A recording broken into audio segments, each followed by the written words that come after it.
ذات اطہار پر ہدیہ درود و سلام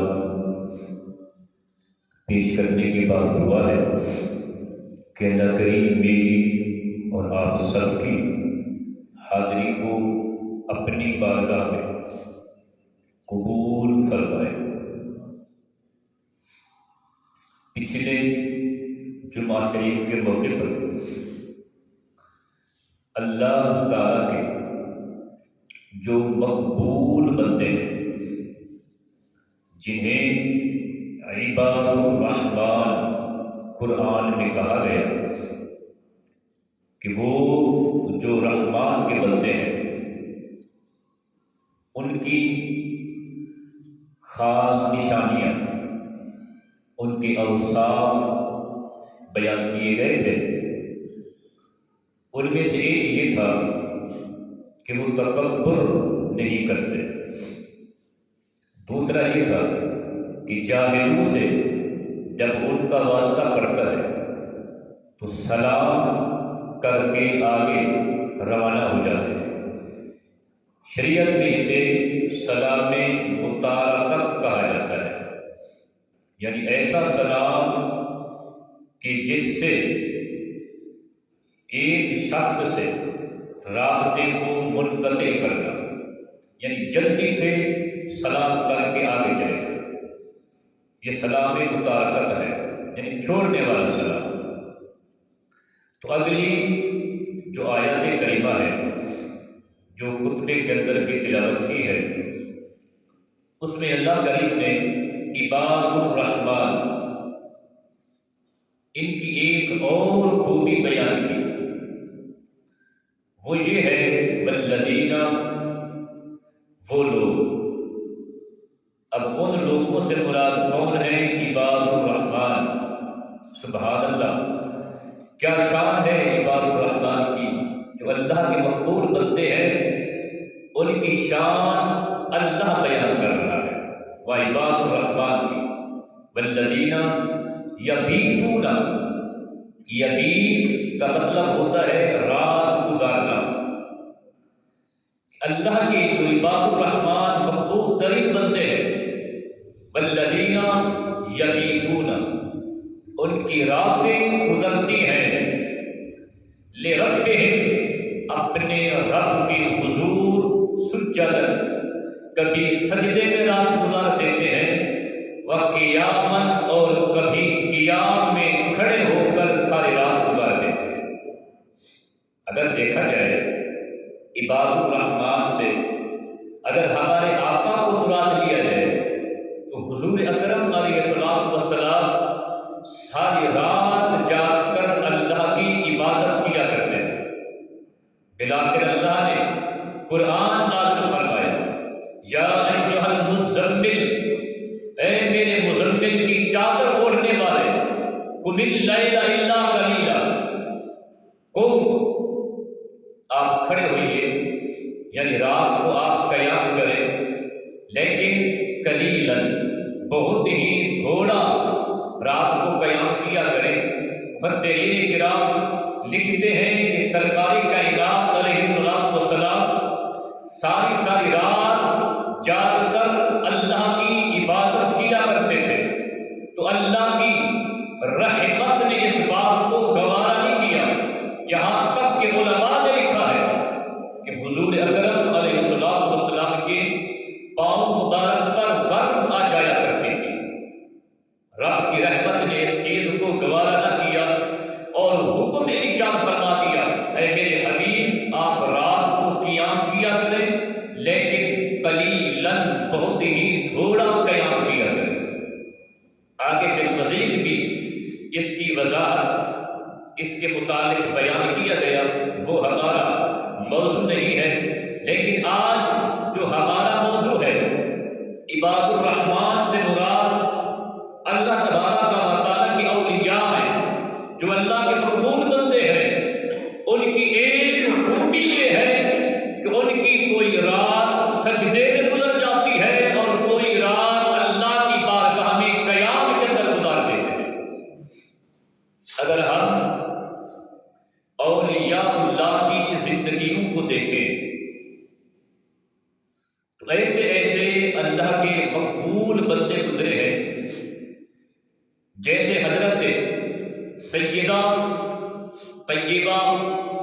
خاتون جنت جگر گوشہ مصطفیٰ حضرت بی بی فاطمہ الزہرا رضی اللہ تعالیٰ عنہ سردیوں کی راتیں ہوا کرتی تھی اور آپ اللہ کی بارگاہ میں سجدہ کیا کرتی تھی، اور ایک سجدے کی کیفیت یہ ہوا کرتی تھی کہ عشاء کے بعد آپ جب سجدے میں سر رکھا کرتی تھی تو ساری رات گزر جایا کرتی تھی صرف ایک سجدے کے اندر، اور آپ صبح اٹھ کر اللہ کی بارگاہ میں عرض کرتی تھی، مالک تو نے اتنی چھوٹی رات بنائی ہے کہ تیری بندی یہ فاطمہ ایک سجدہ بھی تیری بارگاہ میں پورا نہیں ادا کر سکتی۔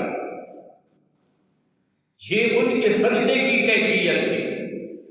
اسی طرح اگر ہم تھوڑا آگے چلے آئے، مزید اگر ہم بزرگان دین کو دیکھیں تو حضرت سیدنا پیران پیر شیخ عبد القادر جیلانی رحمۃ اللہ تعالیٰ علیہ، آپ کی کوئی رات قیام میں گزر جایا کرتی تھی، کوئی رات رکوع میں گزار دیا کرتے تھے، اور کوئی رات سجدے کے اندر گزار دیا کرتے تھے، ساری ساری رات قرآن کی تلاوت میں گزار دیا کرتے تھے، ساری ساری رات نفل پڑھا کرتے تھے۔ یہی وہ لوگ ہیں کہ جن کی شان کو بیان کرتے ہوئے رب کریم نے فرمایا کہ وہ لوگ جن کی راتیں کبھی سجدے میں گزر جاتی ہیں، کبھی قیام کے اندر گزر جاتی ہے، وہ ہوا عباد الرحمن، وہ اللہ کے مقبول ترین بندوں میں سے بنتے ہیں۔ تو یہ اللہ باپ کی شان ہے کہ اپنی راتیں جاگ جاگ کر گزارا کرتے تھے۔ اللہ تبارک و تعالیٰ کی بارگاہ میں کبھی قیام میں رات گزارتے تھے، کبھی سجدے میں رات گزار دیا کرتے تھے۔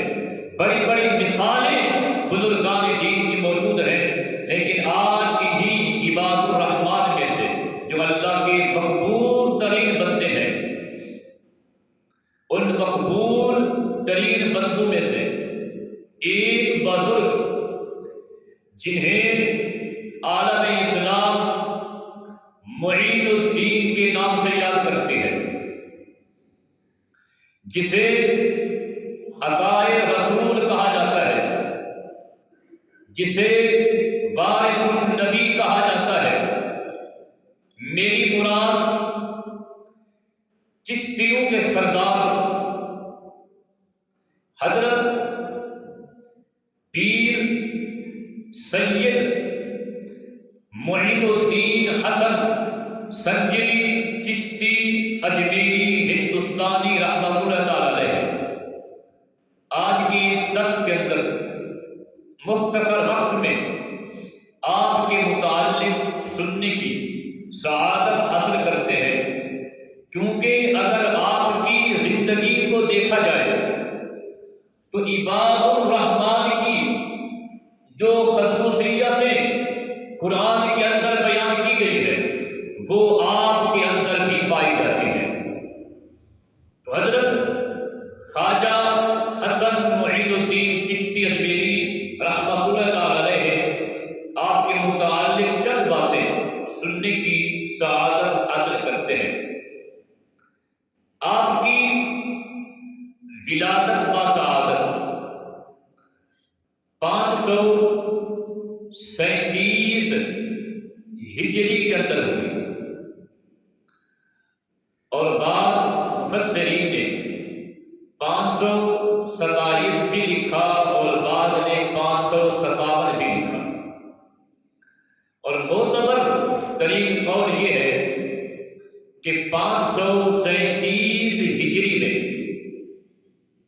عیسوی تاریخ نہیں لکھی گئی، لیکن ہجری تاریخ جو ہے وہ 537 ہے کہ آپ کی ولادت سجستان کے ایک علاقے سنجر کے اندر ہوئی۔ آپ کے والدین نے آپ کا نام رکھا حسن۔ معین الدین عطائے رسول، غریب نواز، وارث النبی، یہ جتنے بھی اسماء ہیں یہ سب آپ کے القابات ہیں۔ حضرت حضرت خواجہ حسن معین الدین چشتی اجمیری رحمۃ اللہ تعالی علیہ، آپ نجیب الطرفین ہیں۔ ایک روایت کے مطابق آپ کا شجرہ نسب والد کی طرف سے حضرت حسن کے اندر جا کر ملتا ہے، اور ایک روایت کے مطابق آپ کے والد کا شجرہ نسب حضرت حسن، اور ایک کے مطابق آپ کا جو والدہ ہے آپ کی، ان کا شجرہ نسب حضرت حسن کے ساتھ جا کر ملتا ہے۔ اور دوسری روایت کے اندر یہ ہے کہ والدہ کی طرف سے آپ حسینی ہیں، والد کی طرف سے آپ حسنی ہیں، تو اس لحاظ سے آپ نجیب الطرفین ہیں، یعنی سید زادے ہیں، آل رسول ہیں۔ آپ کا خاندان کا سلسلہ جو ہے حضرت حسن اور حضرت امام حسین سے جاری ہے، تو آپ حسنی حسینی سید ہیں۔ آپ کے شجرہ نسب کو دیکھا جائے تو آپ کے والد کا نام سید غیاث الدین تھا، پھر اسی طرح چلتے چلتے ان کا شجرہ نسب حضرت امام موسیٰ کاظم کے خاندان کے ساتھ جا کر مل جاتا ہے، اور ان کا شجرہ نسب چلتے ہوئے امام جعفر صادق کے ساتھ جا کر مل جاتا ہے، اور حضرت امام جعفر الصادق آپ جو ہیں صاحبزادے ہیں حضرت بیمار کربلا حضرت علی بن حسین کے، اور حضرت امام حسین صاحبزادے حضرت مولا علی المرتضی شیر خدا رضی اللہ عنہ۔ 12 واسطوں سے حضرت خواجہ معین الدین چشتی اجمیری کا سلسلہ نسب حضرت مولا علی المرتضی کے ساتھ جا کر مل جاتا ہے۔ یہ تو ہے آپ کا سلسلہ نسب۔ حضرت خواجہ معین الدین چشتی اجمیری رحمۃ اللہ تعالی علیہ، آپ کو غریب نواز کیوں کہا جاتا ہے؟ اس کے متعلق علماء نے لکھا ہے کہ ابھی آپ کی عمر شریف 9 سال کی تھی۔ کتنی تھی؟ 9 سال۔ آپ عید کی نماز پڑھنے کے لیے عیدگاہ کی جانب روانہ ہوئے، اور سید خاندان کے تھے، آل رسول تھے، کھاتے پیتے گھرانے کے تھے۔ آپ کے والد کا ایک باغ تھا، اور وہ باغ بڑا مشہور تھا، تو آپ کی والدہ نے اعلیٰ قسم کا لباس آپ کو پہنایا۔ آپ جو ہی عیدگاہ کی جانب روانہ ہوئے، راستے میں آپ نے ایک بچے کو دیکھا کہ جس کا لباس پھٹا ہوا ہے، جس کے جوتے پھٹے ہوئے ہیں۔ جب آپ نے یہ کیفیت دیکھی تو حضرت معین الدین چشتی اجمیری عمر ابھی صرف 9 سال کی ہے، آپ نے وہ اپنا اعلیٰ قسم کا لباس پہنا، اتارا، وہ لباس اس غریب بچے کو پہنا دیا، اور اس بچے کا لباس آپ نے خود سے بہتر کروا دیا۔ یعنی 9 سال کی عمر سے آپ نے غریبوں کی امداد کرنا شروع کر دی، اور زندگی کی آخری سانسوں تک آپ غریبوں کی امداد کرتے رہے، غریبوں کی مدد کرتے رہے، غریبوں پر خرچ کرتے رہے۔ اس لیے آپ کو غریب نواز کہا جاتا ہے، غریبوں کو عطا کرنے والے، غریبوں کو نوازنے والے۔ یہ تھوڑا آگے چل کر میں آپ کو اس کے متعلق بتاتا ہوں، پہلے تھوڑا سا آپ کا تعارف سننے شروع سے۔ حضرت خواجہ معین الدین چشتی کے بارے میں 2 قول ہیں۔ ایک قول یہ ہے کہ 9 سال کی عمر میں آپ حافظ قرآن بنے، 9 سال کی عمر میں حافظ ہیں۔ دوسری روایت کے مطابق آپ 15 سال کی عمر میں حافظ قرآن بھی بنے، اور اس دور کے اندر جتنے علوم مدارس کے اندر، یعنی درس نظامی کے اندر جتنے علوم آپ کے دور میں پڑھائے جاتے تھے، 15 سے 20 سال کی عمر کے دوران آپ نے وہ سارے کے سارے علوم حاصل کر لیے۔ آپ نے یہ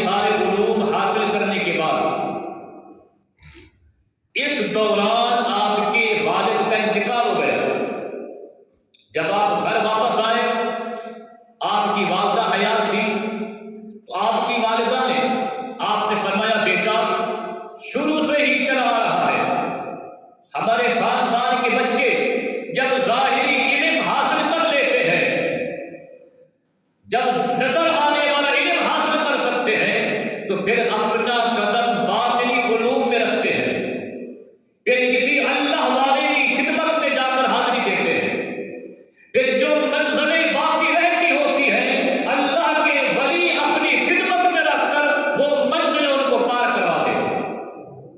تو بیٹا آپ بھی جائیے اور اپنے لیے روحانی مرشد جا کر تلاش کیجیے۔ آپ نے سفر اختیار کیا، ایران پہنچے۔ ایران کا ایک شہر ہے جسے ہارون کہا جاتا ہے، وہاں پر خواجہ خواجگاہ قطب اقطاب حضرت خواجہ عثمان ہارونی رحمۃ اللہ تعالی علیہ، آپ کا ڈنکا وہاں پر بجتا تھا، کامل مرشد تھے۔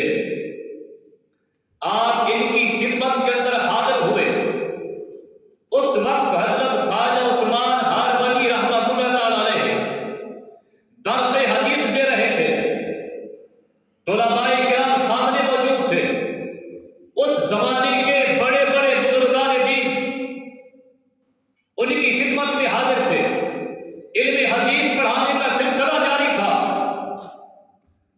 جب شیخ نے تھوڑا توقف کیا،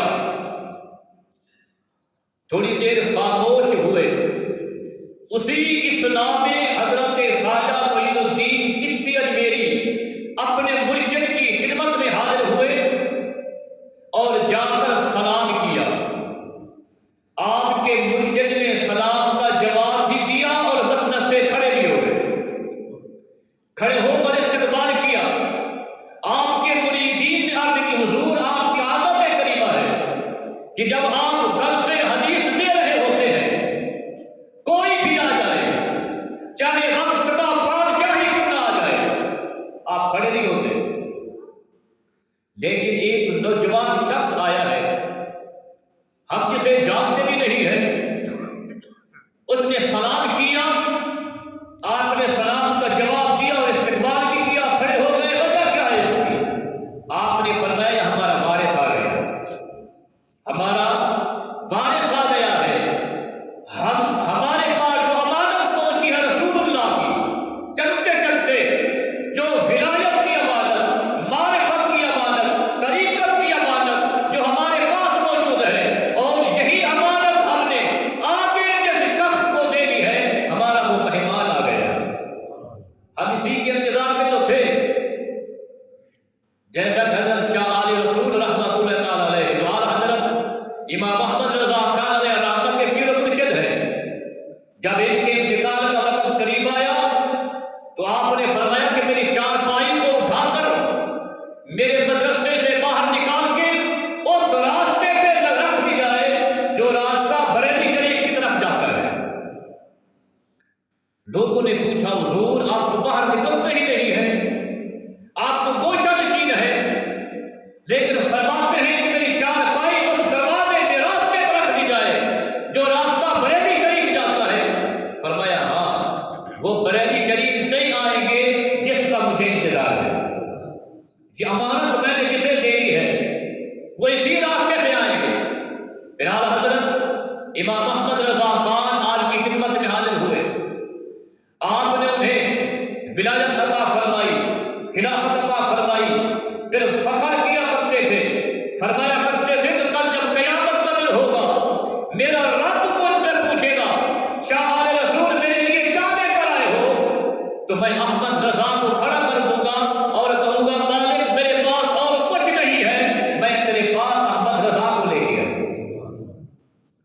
تو بعض خلفاء، بعض پیر، بعض مریدین ایسے بھی ہوتے ہیں کہ جن پر پیر فخر کیا کرتا ہے۔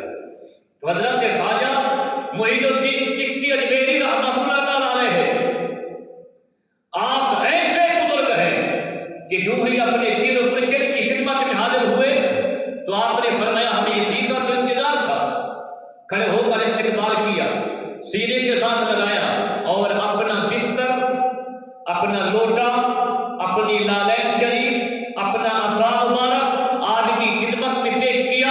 فرمایا بیٹا آج کے بعد یہ ذمہ داری ہم آپ کے حوالے کرتے ہیں، اور اپنے پیر و مرشد حضرت عثمان ہارونی رحمۃ اللہ تعالی علیہ ان کی خدمت میں حضرت خواجہ معین الدین نے 1 سال نہیں گزارا، 10 سال نہیں گزارے، 20 سال کا عرصہ آپ نے کی خدمت کے اندر گزارا۔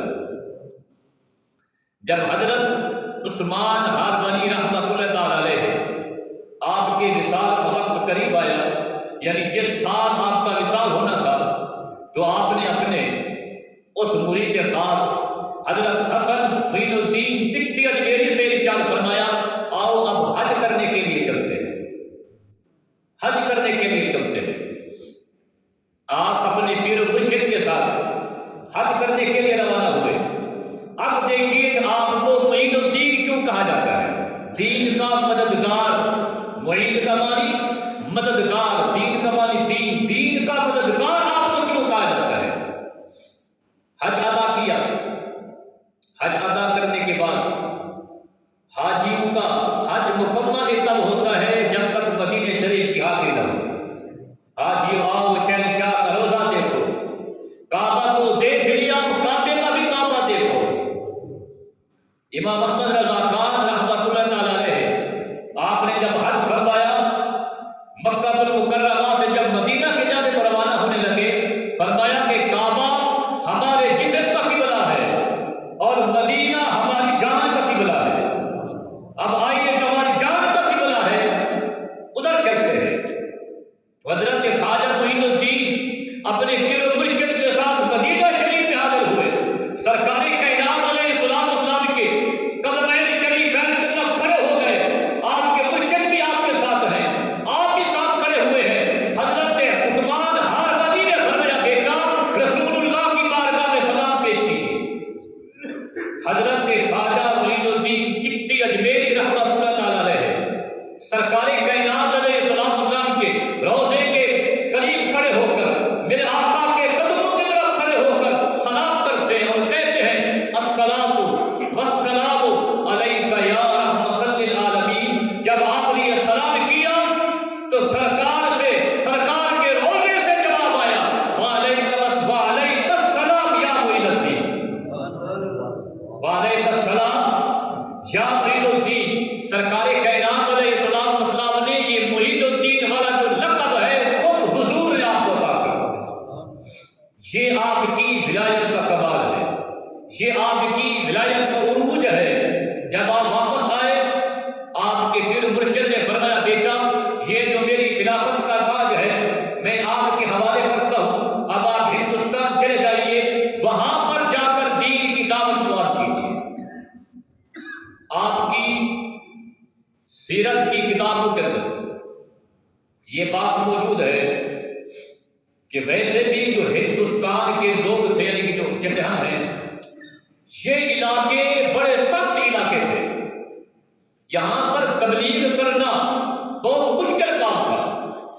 یہاں تک کہ تاریخ کی کتابوں کے اندر سندھ کے اندر جو صحابہ کرام جہاد کرنے کے لیے آئے تھے ان کے خطوط ملتے ہیں، انہوں نے خط لکھے حضرت عمر فاروق اعظم کی جانب کہ یا امیر المؤمنین اب ہم ایسی قوم کے اندر آئے ہوئے ہیں کہ ہم نے ایسی سخت قوم آج تک دیکھی نہیں ہے۔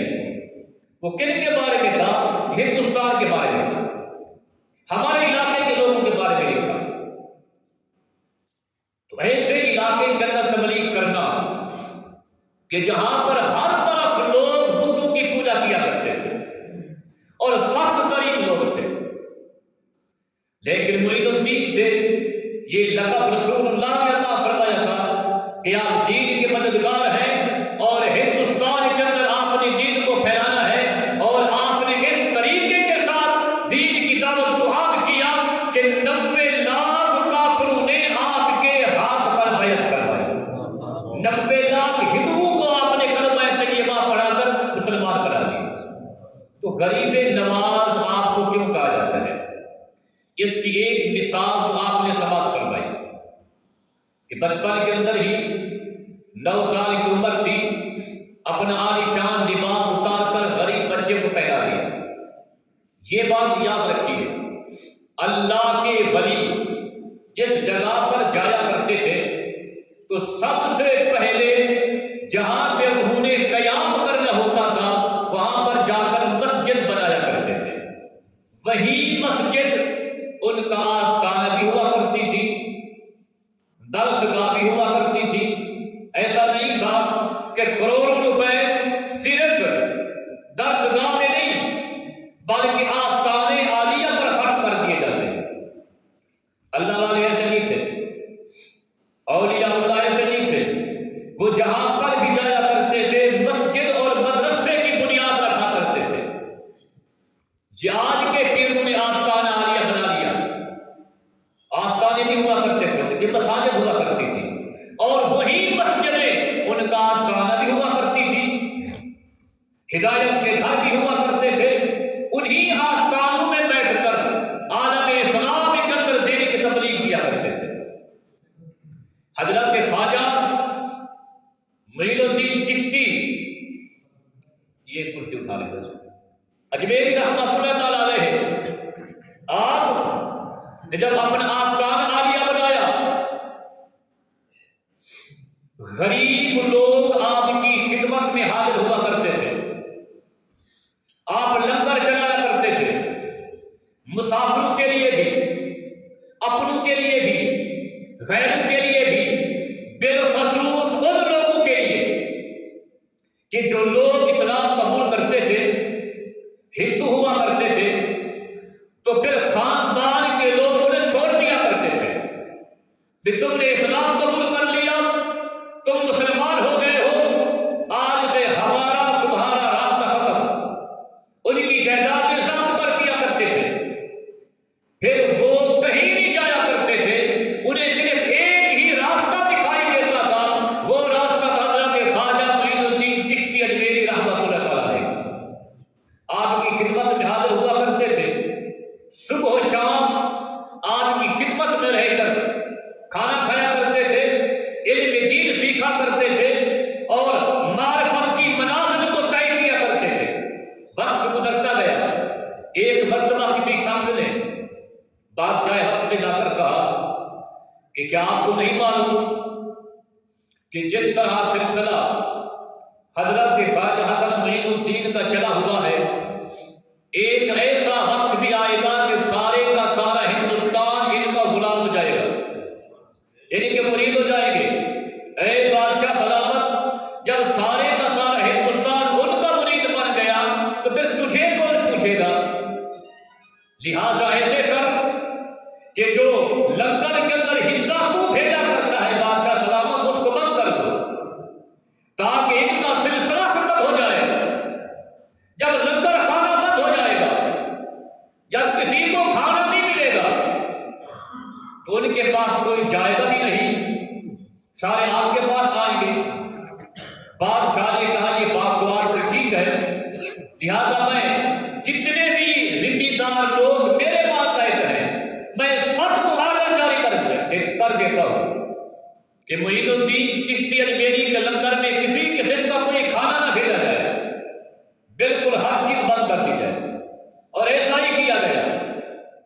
صرف ابھی 3 مہینے گزرے تھے، جو آپ کے لنگر کھانے کا منتظم تھا، انچارج جو تھا، وہ آپ کی خدمت میں حاضر ہوا۔ اس نے آ کر کہا حضور بادشاہ نے آرڈر جاری کر دیا ہے کہ جہاں جہاں سے بھی لنگر کے اندر کہیں سے دانے آتے ہیں، کہیں سبزیاں آتی ہیں، وہ سب کے سب بند کر دی جائے۔ حضور اتنے طلباء آپ کے مدرسے کے اندر ہیں، نئے نئے مسلمان ہیں، علم دین حاصل کرنے والے ہیں، اگر کہیں سے لنگر کے انتظام نہ کیا گیا تو آپ کا لنگر کھانا بند کر دیا جائے گا۔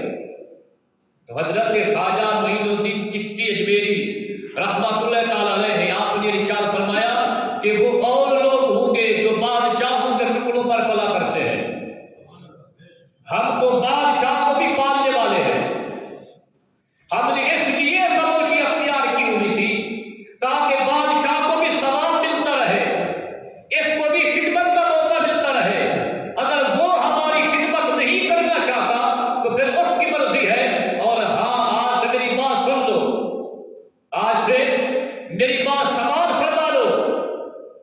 کہ آپ پہلے اگر لنگر کے اندر ایک قسم کا کھانا تیار کیا کرتے تھے تو آج سے کئی کئی قسم کا کھانا تیار کیجیے گا، یعنی مینیو کے اندر اضافہ فرما دیجیے، کھانے مزید بڑھا دیجیے۔ اس نے کہا حضور کہیں سے کھانا آ ہی نہیں رہا، لنگر تو بادشاہ حکم سے بند کر دیا گیا ہے، تو کہاں سے آئے گا؟ آپ جس جگہ پر بیٹھا کرتے تھے آپ کے ساتھ ایک پیچھے چھوٹا سا کان لگا ہوا تھا، ایک جالا نما جگہ تھی، آپ نے اپنا تکیہ ہٹایا اور اس جالے کو کھولا، کھول کر ارشاد فرمایا کہ تمہیں جس چیز کی جتنے پیسوں کی ضرورت ہو اس تاج کو کھول کر اٹھا لیا اور اس کا لنگر پکایا کرو۔ اور ہاں یہ بات کسی کو بتانی نہیں، یہ راز ہے تو یہ راز ہی رہے، کسی اور کو نہیں بتانا، اس لیے کہ جو یہ پیران مذاق ہوا کرتے ہیں، جو کامل مرشد ہوا کرتے تھے، وہ اس طریقے سے بھی اپنے پیروں کو آزمایا کرتے تھے، اپنے مریدین کی آزمائش کیا کرتے تھے کہ یہ راز رکھنے والے بھی ہیں کہ نہیں ہیں۔ جیسا کہ حضرت انہی کا حضرت خواجہ معین الدین چشتی اجمیری کا ایک مرید تھا، لنگر کھانے میں وہ بھی کھانا ساتھ پکوایا کرتا تھا، اس کو جب بھی وقت ملتا تو آج کی خدمت میں حاضر ہو جاتا اور کہتا حضور مجھے اسم اعظم سکھائیے، مجھے اسم اعظم سکھائیے۔ اسم اعظم یہ اللہ پاک کا ایسا اسم ہے کہ جس کے ذریعے سے جو بھی دعا مانگی جائے قبول ہو جاتی۔ ایک عرصہ گزر گیا، وہ جب بھی آتا آپ فرماتے اب کرتا اسم اعظم سکھا دیجیے۔ جب آپ اس سے تنگ آ گئے تو ایک دن آپ نے مٹی کی ایک چھوٹی سی گدی ہوا کرتی ہے، اس کے اوپر کپڑا بندھا ہوا تھا اور رسی لگی ہوئی تھی، آپ نے کہ اس کو لے کر جاؤ فلاں شہر میں چلے جانا، وہاں پر ایک بزرگ ہوگا، یہ اس کو دے کر آؤ، لیکن ہاں اس کو راستے میں کھولنا نہیں، اس کو کھول کر آپ نے دیکھنا نہیں ہے، یہ بات جب آزمائش ہوا کرتی ہے۔ اس نے کہا ٹھیک ہے، فرمایا جب تم یہ پہنچا کر آؤ گے، اس کو جا کر دو گے گرمی، تو اس کو کہنا کہ مجھے اسم اعظم بتائی تو آپ کو بتا دے۔ بڑا خوش ہو گیا کہ اتنا عرصہ میں منتیں کرتا رہا، آج میرا کام ہو رہا ہے۔ تو اس نے وہ گڈوی پکڑی اور چل پڑا بزرگوں کی طرف۔ راستے میں جب پہنچا تجسس ہوا کہ نہ جانے اس کے اندر ہے کیا، دیکھو تو صحیح کیا ہے اس کے اندر۔ ویسے بھی انسان کو جس کام سے روکا جائے تو اس کو کرنے کی کوشش کرتا ہے۔ ڈاکٹر بھی اگر روک دے کہ یہ چیز نہیں کھانی، تجسس پیدا ہوتا ہے بندی کیوں نہیں کھانی، تو کھانا چاہیے۔ بہرحال راستے میں جب پہنچا تو تھوڑا سا عقیدت کے اندر کمی آئی اور یہ کہا کہ پیر بڑا کون سا دیکھ رہا ہے، یہاں پر چھپ کر اس کو دیکھ لیتا ہوں۔ وہ چھپ کر ایک جھاڑی کے قریب جا کر بیٹھا، اس نے وہ رسی کو کھولا، پھر کپڑا کھولا، جو ہی اس نے گڈوی کھولی تو ایک چوہا نکل کر جنگل میں بھاگ گیا۔ اس نے کہا یہ پیر صاحب نے چوہا کہاں سے رکھا ہوا تھا؟ بہرحال جلدی سے اس کو بند کیا۔ بند کرنے کے بعد اس دوسرے بزرگ کے پاس پہنچے، جو ہی گڈوی ان کے سامنے رکھی تو ان بزرگوں نے کاندھے پر ہاتھ رکھ کر فرمایا بیٹا جس سے چوہا نہ سنبھالا جاتا ہو اس کو اسم اعظم نہیں بتایا جاتا، جس سے چوہا نہ سنبھالا جاتا ہو اس کو اسم اعظم نہیں بتایا جاتا۔ اس لیے آپ نے فرمایا بیٹا یہ راز کی بات ہے، آپ نے یہ کبھی کسی کو بتانی نہیں۔ آپ جب بھی آئیں اس تاج کا دروازہ کھولیں، جتنی آپ کو درہم و دینار کی حاجت ہو یہاں سے نکال دیا کریں، لیکن کسی کو بتائیے گا نہیں۔ یہ بات بزرگان مجلس کی قید لگاتے ہیں، جیسا کہ حضرت خواجہ غلام فرید رحمۃ اللہ تعالیٰ علیہ ہے، آپ کے پاس ایک شخص پہنچا، جا کر کہتا ہے صحیح مہربانی فرماؤ عرصہ دیگے ڈاڈا غریب آدمی ہمیں مہربانی فرماؤ کہ ایک وظیفہ نہ سوچا فرض برکت کہنی۔ حضرت خواجہ غلام فرید رحمۃ اللہ تعالیٰ علیہ ہے، آپ نے ارشاد فرمایا کہ 3 دفعہ قرآن شریف پڑھیا کر، اللہ پاک برکت عطا فرمائے۔ آپ کسی آپ سے پڑھو۔ بعض وظائف ایسے بھی ہوا کرتے ہیں کہ جنہیں ہمیں خود بھی پڑھنا چاہیے۔ مثال کے طور پر ہم سنتے رہتے ہیں کہ گھر میں سورہ بقرہ پڑھیں تو برکت ہوگی، اب برکت تو ہوگی لیکن ہم خود نہیں پڑھتے۔ بچوں کو بلا لیا، قاری صاحب کو بلا لیا، وہ قاری صاحب بھی پڑھ لیں گے، برکت ہوگی، لیکن جب آپ پڑھیں گے تو آپ اور زیادہ توجہ کے ساتھ پڑھیں گے، مزید زیادہ برکت ہوگی۔ اس نے کہا اور آپ پڑھ لیجیے۔ آپ نے بھیڑوں کو پکڑا، 3 مرتبہ قرآن شریف پڑھا، قرآن شریف پڑھنے کے بعد اس کے اوپر پھونکا لگایا تو وہ سونے کا بن گیا۔ بڑا خوش ہوا، گھر آ گیا، بیوی کو آ کر بتایا کہ پیر صاحب کو سونا نہیں بھیجایا، کہ سونا بڑا مدد طریقہ بھی سکھایا۔ وہ بڑی خوش ہوئی کہ طریقہ کی لے کے نہیں، وہاں کے رات تھی مندے مغرب کو بعد کے دیہات کا ماحول رہا، چھوٹے چھوٹے بچے گول ہے، دیکھ گول ہے، کٹھے کر کے کونے 4 رکھے سے بیوی آتی ہے، کیا کرنی بھائی، کیا کرن دے پیو؟ وہاں کے رات جب سونا بڑا مندے کی تو صحیح وہاں دبا ہوا ہے۔ عشاء کی نماز پڑھنے کے بعد قرآن شریف پڑھے پڑھ کے بعد بھوکا وہ جیری مٹی سارے منہ ہوتے ہیں،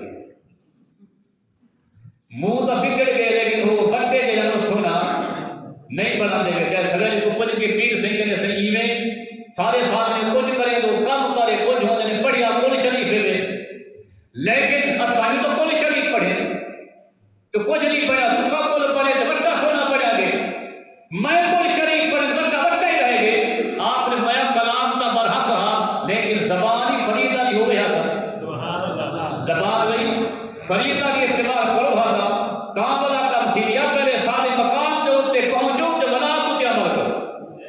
کی میں آپ جائے تو بری جائے تو فرمایا وظیفہ جیسے نہ کر نصیب نہیں ہونا، اپنی گھر والی جگہ بندہ کا کئی کار نہیں لکا سکتا۔ وہ گئے وہاں کے پیر صاحب نے وظیفہ جیسے بڑی برکت والا وظیفہ ہے، میں ٹیپو دسے لگا تو دسی جا کہیں ہونا، اور ماشاءاللہ اور تو ہوتا کہیں میں آتی میں ٹیپو کا دسے نہیں پیا تو کہیں میں دسی وہ لاگو تے نے ساری گال کر لی۔ خواجہ صاحب نے فرمایا کہ وظیفہ رہنا آخی کہیں ہونا وقت مزار دساری اگلے جڑے ہوں دعا منگی ہے وظیفہ پڑھے کچھ شہ نہیں ملیا بلا کچھ کے صحیح کرے۔ حضرت خواجہ غلام فرید نے دیکھ کے ارشاد فرمائے ذالکم وظیفہ قسمین دے بات سمجھیں گے، یہ بیوی سے وظیفہ اس نے چھنوا لیا ہے، یہ ذالکم فرمائے وظیفہ قسمین دے۔ اچھا وہ یا کیونکہ سیانا وہ آپ کا ہاتھ پکڑتے آدھے سینے پر دیمان اللہ بندہ تکڑا ہو گیا تو ذال جورا دکھا سکیا۔ بعض دفعہ بزرگان دین یہ فرماتے ہیں کہ اس وظیفے کو آپ نے زہر نہیں کرنا۔ پھر حضرت خواجہ غلام فرید علیہ الرحمہ نے ارشاد فرمایا کہ پہلے پابندی لگائی تھی کہ یہ وظیفہ آپ نے کسی کو نہیں بتانا، اب آپ نے عورت والی بات کی اور مرد والی بات کی ہے تو فرمایا اب جاؤ جس کو بھی وظیفہ بتاتے ہو بتاتے رہنا، تیرے رزق کے اندر کبھی کوئی کمی نہیں آ رہی۔ تو حضرت خواجہ معین الدین چشتی اجمیری نے ارشاد فرمایا کہ میں آپ نے کسی کو بتانا نہیں، لیکن یہاں سے جب بھی درہم و دینار کی حاجت پڑے یہاں سے نکال کر تم لوگوں کے خرچ کرتے رہے۔ پھر حضرت خواجہ معین الدین چشتی اجمیری کے وصال تک آپ کے لنگر کا جو انچارج تھا وہاں سے خزانہ نکالتا رہا اور لوگوں کے اوپر وہ خزانہ لٹاتا رہا۔ بلاخر جب اس بات کا پتہ بادشاہ کو چلا آپ کے قدموں میں ہاتھ کر گر گیا، کہتے حضور معافی عطا فرما دیجئے، میں تو سمجھا تھا کہ آپ کا جو لنگر چلتا ہے میرے خزانے سے چلتا ہے۔ آپ نے فرمایا کہ ہمارا لنگر فقیروں کا لنگر جو ہوتا ہے یہ امیروں کی نگاہوں سے نہیں چلتا، مصطفیٰ کی نگاہوں سے چلا کرتا ہے۔ تو حضرت خواجہ معین الدین چشتی اجمیری آپ کو غریب نواز اس لیے کہا جاتا ہے، یعنی غریبوں کو عطا کرنے والے، کہ ساری زندگی آپ کا لنگر چلتا رہا اور اس لنگر کے اوپر غریب لوگ پکتے رہے، اسی لیے آپ کو غریب نواز کہا جاتا ہے۔ معین الدین اس لیے کہا جاتا ہے کہ یہ لقب سرکار کائنات علیہ السلام صاحب نے عطا فرمایا ہے۔ یہ بات یاد رکھیے کہ صحابہ کرام نے بھی ہند کے اندر ہندوستان کے اندر قدم رکھے دین کو پھیلانے کے لیے، لیکن سب سے بڑھ کر ہندوستان میں جو دین پھیلایا اگر وہ کوئی ہستی ہے تو حضرت خواجہ معین الدین چشتی اجمیری رحمۃ اللہ علیہ کے ذات بات رکھتا ہے۔ آج جو ان کو برا بھلا کہیں تو پھر انہیں چاہیے اگر آپ ان کو برا بھلا کہتے ہیں ان کو نہیں مانتے ہو تو پھر اسی طریقے پر چلو جس طریقے پر ان سے پہلے وہ لوگ چلا کرتے ہیں۔ اگر خواجہ معین الدین کو راستے سے ہٹا دیا جائے تو ہندوستان کے اندر اسلام بچتا ہی نہیں ہے۔ اسلام جو ہندوستان کے اندر پھیلا حضرت خواجہ معین الدین چشتی اجمیری علیہ رحمہ کی برکت ہے۔ انگریزوں نے کئی سو سال تک ہندوستان میں حکومت کی۔ ایک انگریز مورخ جب واپس انگلستان چلا گیا تو اس نے اپنی ڈائری کے اندر یہ لکھا، اس نے کہا میں نے ہندوستان کے اندر دیکھا ہے کہ جو بادشاہ جب تک زندہ ہوتا ہے اس کی حکومت چلتی ہے، لیکن ہندوستان کے اندر میں نے ایک ایسی قبر دیکھی ہے جو سارے ہندوستان پر حکومت کر رہی ہے، اور وہ قبر کن کی حضرت خواجہ معین الدین چشتی اجمیری رحمۃ اللہ علیہ کی ذات بابرکات ہے۔ آپ کا وصال 6 رجب المرجب کو ہوا تھا، اسی نسبت سے آپ کا ذکر خیر کیا ہے۔ اللہ پاک ہم سب کو بزرگان دین کے نقش قدم پر چلتے رہنے کی توفیق عطا فرمائے، آمین بجانب نبی الامین صلی اللہ علیہ وسلم۔ مسجد کے لیے تمام حضرات بھرپور کام فرمائے۔ الحمدللہ ہماری جو مسجد کی جھولی ہوا کرتی تھی وہ 500 5000